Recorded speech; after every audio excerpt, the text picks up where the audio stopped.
Come on, let's give Minister Irvin another hand. Remember.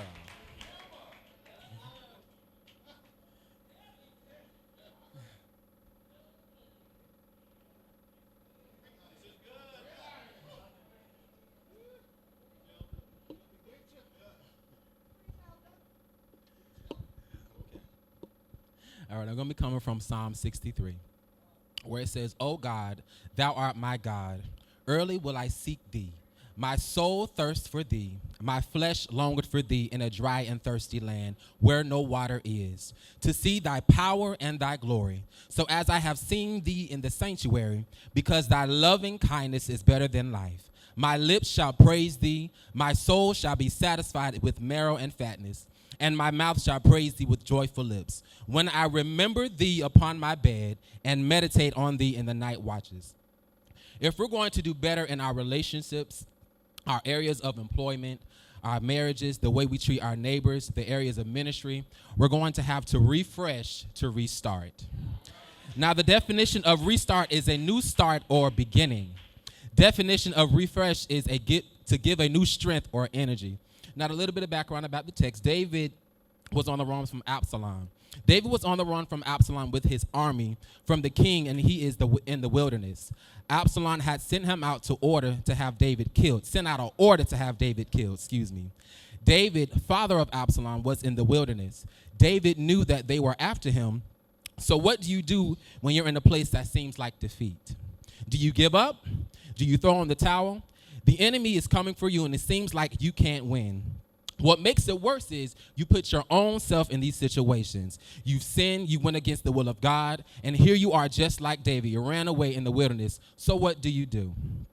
I want to encourage you this morning that it's not the time to give up. It's not the time to walk away with your work undone. It's not the time to throw in the towel just because life hit you in an uncomfortable way. It's time for a refresh to restart. Just a brief testimony. The time of testing in the wilderness. I was stuck in the wilderness at one point in my life. Going through the process of losing my brother was one major hardship I had to endure and be okay with.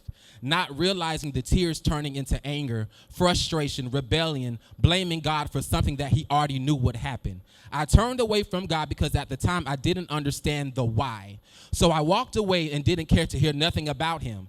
Even though I was leading worship at a church that I was a member of while bleeding, there were some days where I didn't believe what I was singing about. I'm just being honest. I was just up there doing it for the people because they loved to hear me sing, and quite honestly, I was the only person to get the job done. I got to a point to where I stopped going to church and started working on Sundays just to hide my pain and misery because I was so angry with God. Just like David, I was in the wilderness, and as a matter of fact, I was stuck in the wilderness for a while. I didn't understand how my mother's faith was never weary, even though she was hurting and still trusting God through her tears. At that time, it still wasn't enough to convince me that God's will was made perfect. It wasn't until I moved out and tried to take my own life because I strayed away so deep and I didn't know what to do except to pray. Yet, yes, I got to the point that if God wouldn't allow me to take my life, then that means there is something still worth living for. It was that very moment where I was home alone and cried out to God for help. And it was when Psalms 121 dropped in my spirit, says, when I will lift up mine eyes unto the hills, from whence cometh my help cometh from the Lord. At that time, I didn't want to hear anybody. Just going through that process and moving out and being by myself, when you're by yourself and you're going through grief, grief is a very hard pill to swallow, huh? Yeah, it's a very hard thing to go through. So I remember it was a Saturday. I had called my fiance, now wife at the time, and I said, baby, I just need you to come get me. I said, I didn't explain to her what was going on. I just said, it was a plea, it was a cry out that I need you to come get me. When I tell you, Mother Jones, on my island of my kitchen, I had narcotic pills out, debating whether I should take this and just trying to figure out, you know what? I'm just going to end it all. I don't care about nobody but myself.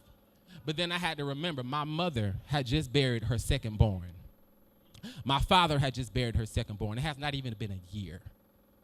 No, excuse me, it was a year. It was actually 2018. I was still battling with the grief.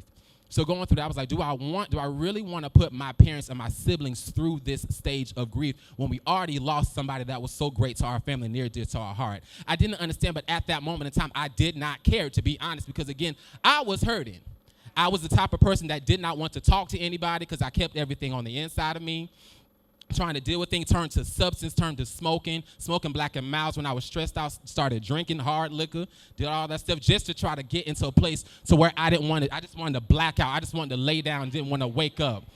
But again, Psalms 121 came in my spirit again. For when I will lift up mine eyes unto the hills, from whence cometh my help. My help cometh from the Lord. Again, I will lift up mine eyes unto the hills, from whence cometh my help. My help cometh from the Lord. So at that moment in time when I was talking to God, I said, God, I need you to restore me. I need a restart. I need a refresh in order for me to do the will of you. It's not by me. It's not my choice of the things I want to do in my life. It's in your will. I had to yield to God in order to get to where I am to the day. So